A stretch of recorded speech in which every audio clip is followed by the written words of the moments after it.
सच्चिदानंद रूपाय विश्वोत्पत्त्यादि Hathaway तापत्रय विनाशाय श्री कृष्णाय वयम नमः।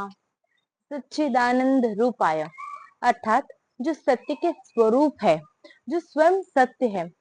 विश्वोत्पत्त्यादि हेतवे अर्थात जिन्होंने पूरे विश्व की उत्पत्ति की है। तापत्रय विनाशाय अर्थात जो तापों का नाश करते हैं, दुख का नाश करते हैं, ऐसा नहीं कहा गया।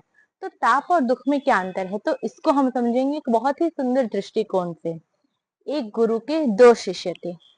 एक शिष्य जो था वो वैश्यावृत्ति में लग गया, अर्थात उसने अधर्म का मार्ग चुन लिया। और जो दूसरा शिष्य था वो बड़ा ही सत्संगी था, वो गुरु सेवा करता था, संत सेवा करता था, रोज कथा कीर्तन सुनता था, करता था।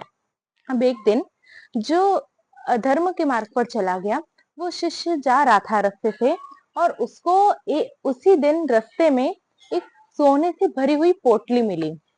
और उसी दिन जो दूसरा शिष्य जो धर्म के मार्ग पर था, उसी दिन उस शिष्य के पैर में एक कील चुभ गई, और वो कील ऐसी चुभी कि पैर कटवाना पड़ा।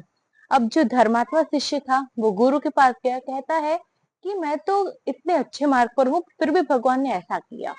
और वहीं पर जो अधर्म का मार्ग चुना जिन्होंने, उसको आज धन की पोटली मिली। तो गुरु कहते हैं कि पुराने जन्मों का खेल है।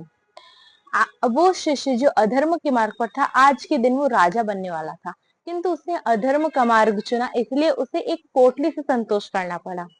वहीं पर जो तुम हो, आज के दिन तुम्हारी मृत्यु निश्चित थी, तुम्हारे इतने बुरे कर्म थे पुराने जन्म में, किंतु तुमने इस जन्म में सत्संग किया, इसलिए आज तुम्हारी मृत्यु एक कील में टल गई। तो जीवन में दुख आएंगे या नहीं आएंगे ऐसा नहीं है, जीवन में दुख तो आएगा, क्योंकि संसार का नाम ही है दुखालय। किंतु उस दुख की अनुभूति नहीं होगी, आपको दुख दुख नहीं लगेगा। भगवान राम ने कितने दुख सहे, किंतु क्या उनको वो दुख लगे? नहीं लगे, क्योंकि वो राम है, और वो राम हम ही है ना। इसीलिए तो हमें कहा जाता है हम भगवान के अंश है। दुख जीवन में आएंगे, किंतु उसकी अनुभूति जब नहीं होती तो उसे कहते हैं हम ताप। और भगवान इसी चीज को करते हैं,